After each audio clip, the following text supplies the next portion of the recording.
Frères et sœurs, amis dans le Christ, bonjour à tous. Que la paix de notre Seigneur Jésus-Christ soit avec vous et vous accompagne. Bienvenue dans ce quotidien Jésus numéro 194. Il s'agit d'un journal de méditation chrétienne quotidien et je suis Franck Rousselot, simple catholique passionné par Jésus-Christ et j'essaye tous les jours de donner une vision particulière à l'Évangile et à l'actualité. Aujourd'hui, nous fêtons Saint Pascal Bellon, frère mineur franciscain en Espagne. Nous sommes le mercredi de la 6e semaine de Pâques, veille du jeudi de l'Ascension. Nous sommes toujours dans ce temps de Pâques, ce temps où nous pouvons proclamer que Christ est ressuscité et qu'il est vraiment ressuscité. Alléluia. Bienvenue à toutes et à tous, particulièrement aux nouveaux priants. N'oubliez pas de commenter, n'oubliez pas de prier, de nous donner vos intentions pour qu'on puisse prier à vos intentions et n'oubliez pas de partager les publications. Au nom du Père, du Fils et du Saint-Esprit. Amen. Chaque jour, j'ai le désir d'écrire un éditorial heureux. Et chaque jour, l'actualité me donne quelque chose à dénoncer. Un chrétien ne peut rester muet ou neutre, car le Seigneur n'a été ni muet ni neutre. Dans l'Oise, une chienne a été retrouvée mutilée, brûlée par de l'acide et les paupières découpées. Je ne peux exprimer mon sentiment de dégoût face à cela. La différence entre un animal et un humain est qu'un animal n'aurait jamais fait ça. Que les bêtes ne soient pas des humains ne peut justifier une telle cruauté. C'est un acte criminel, car les chiens sont des vivants sensibles. Face à la création que Dieu nous a confiée, nous avons un devoir de protection. Ceux qui sont capables de faire cela aux chiens le feraient peut-être un jour à des enfants ou à des femmes, comme dans de nombreux pays. Ils font honte à l'humanité, qui, elle, ressent la compassion. Tout comme font honte à l'humanité ceux qui ont attaqué le neveu de la première dame à la suite du discours présidentiel. Nous avons tous le droit d'avoir nos idées politiques, j'ai les miennes, vous avez les vôtres, mais nous sommes pacifiques. Ce jeune homme a failli mourir. Et ça, rien ne peut le justifier. Que Dieu nous vienne en aide. Prions pour les enfants malades, particulièrement pour Alba. Prions pour les enfants victimes d'abus, que justice soit faite et que la protection des mineurs soit impérativement l'affaire de tous. Prions pour la paix, pour tous les théâtres d'affrontements fratricides. Prions pour ce jour où nous livrerons plus d'armes, où nous ne livrerons plus aucune arme, mais à la place des sacs de nourriture, de savon, des sacs de gâteaux, des sacs de livres, de fournitures pour les écoles, de médicaments pour les hôpitaux. Prions pour que les dirigeants permettent à ce jour d'arriver. Seigneur, prends pitié. Ô Christ, prends pitié. Seigneur, prends pitié. Je reviendrai dans ma méditation sur la première lecture des Actes des Apôtres. Nous lisons aujourd'hui dans l'Évangile de Jésus-Christ selon Saint Jean au chapitre 16. En ce temps-là, Jésus disait à ses disciples, « J'ai encore beaucoup de choses à vous dire, mais pour l'instant, vous ne pouvez pas les porter. Quand il viendra, lui, l'Esprit de vérité, il vous conduira dans la vérité tout entière. En fait, en effet, ce qu'il dira ne viendra pas de lui-même, mais de ce qu'il aura entendu, il le dira. Et ce qui va venir, il vous le fera connaître. Lui me glorifiera, car il recevra ce qui vient de moi pour vous le faire connaître. Tout ce que possède le Père est à moi. Voilà pourquoi je vous ai dit, l'Esprit reçoit ce qui vient de moi pour vous le faire connaître. Nous acclamons ta parole. Louange à toi, Seigneur Jésus.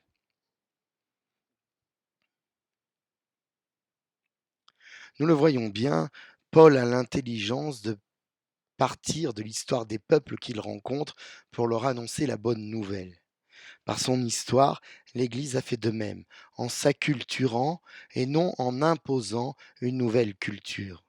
Certains disent qu'il s'agit de récupération, que nous utilisons des fêtes déjà existantes chez les païens pour y accoler les nôtres. En réalité, nous les chrétiens, nous croyons que l'Évangile touche tout le monde et qu'il n'a pas de limite. Aussi, il y a chacun, chez chacun, quelque chose de notre Dieu qui est un et créateur et qui par conséquent laisse une marque sur ses créatures. Lorsque Paul tombe sur le temple grec dédié au Dieu inconnu, j'en ai fait le titre de cette euh, méditation, Dieu est-il inconnu? C'est une petite provocation. Il comprend qu'il y a là plus qu'un concept philosophique vague. Pourquoi vénérer un Dieu que nous ne connaissons pas? Si ce n'est qu'à la place de non-connaissance, il y a en réalité une incompréhension d'une réalité sensible et vécue, ce qui est très différent. Ce Dieu inconnu devient connu puisqu'il est vénéré. Ce Dieu inconnu est justement celui qui est au principe de toute chose et qui n'a pas besoin de se manifester autrement que par le fait d'exister. Déjà, dans notre histoire, nous retrouvons cette notion. Abraham, le premier croyant, ignorait qui était Dieu, si ce n'est l'être suprême, l'Éternel.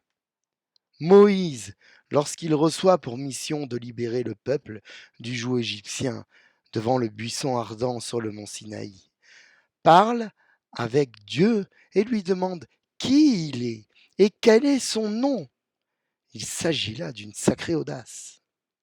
Et Dieu, dans sa toute puissante miséricorde, va lui répondre en lui révélant un nom qui le définit comme celui qui est, comme l'étant, comme l'Éternel, comme le seul et unique Dieu dont nous ne connaîtrons pour l'instant que cela.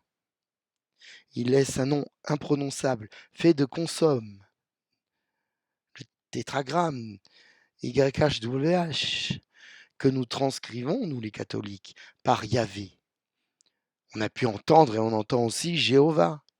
Mais pour les juifs et les protestants, il est interdit de le prononcer. Et ils le remplacent, comme nous dans notre liturgie, par Seigneur ou Éternel. Je suis celui qui suis laisse à la fois la grâce de pouvoir le nommer, mais aussi le mystère de ce fait d'être qui ne s'acquiert pas, mais qui se vit. Notre Dieu est inconnu par son mystère. Nous savons qu'il a créé le ciel et la terre dans les grandes lignes, mais nous ne savons pas comment. Les cosmogonies des mythologies anciennes sont quant à elles plus florissantes de détails, d'histoires, de dieux qui ont chacun une compétence, de jalousie, de coups bas.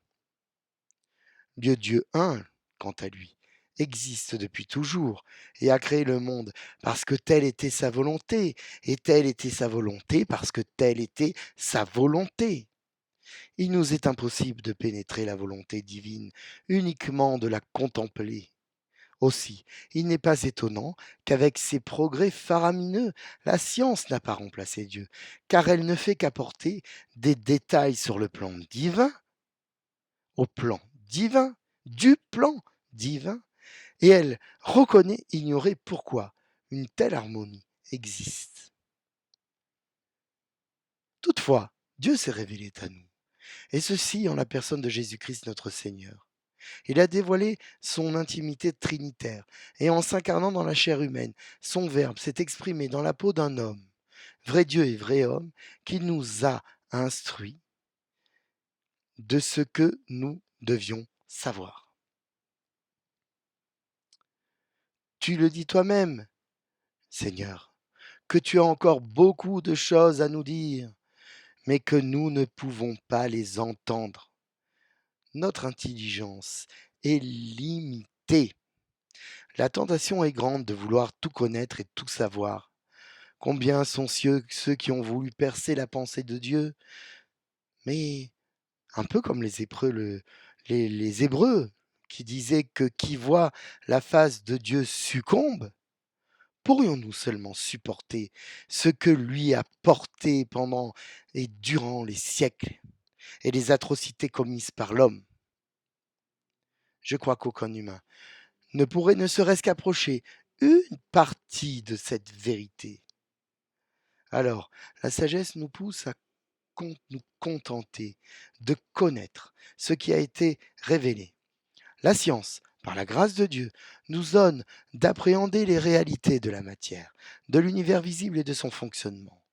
Mais de l'invisible, nous ne connaissions que ce que toi, Seigneur, tu nous as dit et ce que l'Esprit qui te suit nous dit chaque jour. Vivons la grâce de l'inconnu, la grâce de la contemplation, la grâce de l'émerveillement, la grâce du regard du petit enfant devant la nature, la grâce de la vie, la grâce de l'amour, celui qui vient de toi, qui nous remplit et qui nous comble dans la grandeur du mystère du Dieu un. Amen. Alléluia.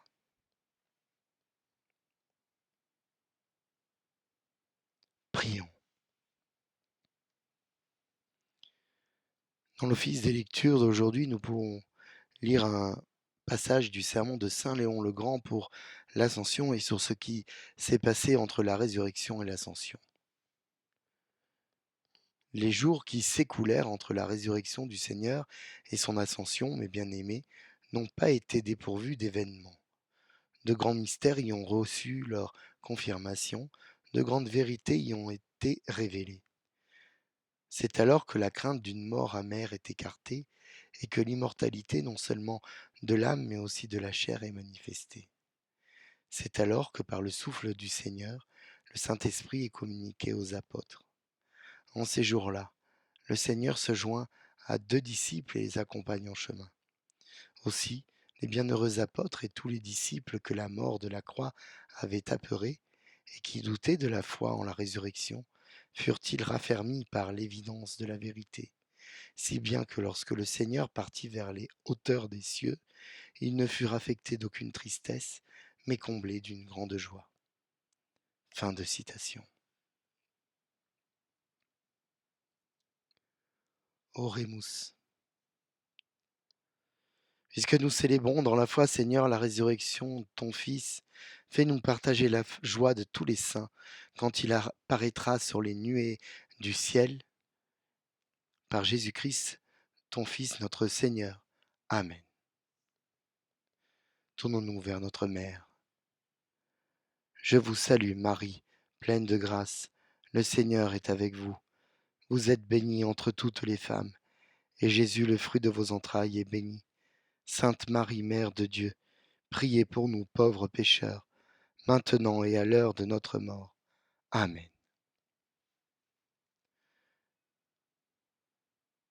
Chers frères et sœurs, je vous souhaite à toutes et à tous un bon mercredi, une bonne veille de Pentecôte, de, de l'Ascension, pardon. Préparons-nous à cette belle fête, préparons-nous à ce jour férié qui nous permettra aussi de nous reposer dans la joie du Seigneur. Demandons au Seigneur de nous bénir, lui qui est Père, Fils et Saint-Esprit. Amen. À demain.